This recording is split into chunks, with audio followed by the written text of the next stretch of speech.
Doppelganger, that's the name given to a vast disinformation campaign against France and allegedly carried out by Russia. Its main targets, popular daily French newspapers like, for example, Le Monde, Le Figaro, Le Parisien, and 20 Minutes. The campaign started last year, and it also targeted German media like, for example, FAZ, Der Spiegel, Bild, and Die Welt. So how does this campaign work? Well, check out this website. At first glance, it looks exactly like Le Parisien official website. But when you take a closer look, well, it's actually a fake, a replica that's part of a large disinformation campaign.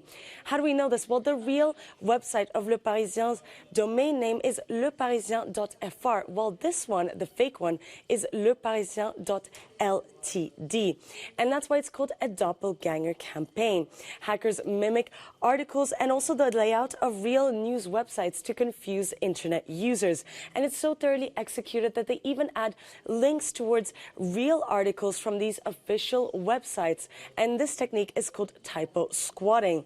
So how do we know that this is a propaganda campaign? Well, according to the French authorities, these copycat websites spread a lot of pro-Russian content. Here's one example of a fake article attributed to the French newspaper Le Monde. So it reads here in French, French minister supports the murder of Russian soldiers in Ukraine. So as you can see, it's a very biased and pro-Kremlin title. And usually the same propaganda narratives always come back on these copycat websites.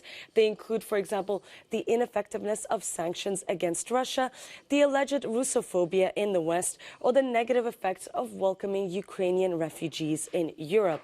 And it's not only media that's been targeted, but also the French Ministry of Foreign Affairs. They've had their website copied, and they published this fake announcement that a tax on every monetary transaction to finance military support for Ukraine has been put in place.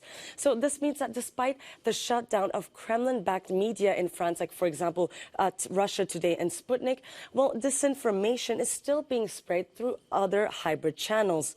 And these articles are first shared on social media to try to get them to become as viral as possible.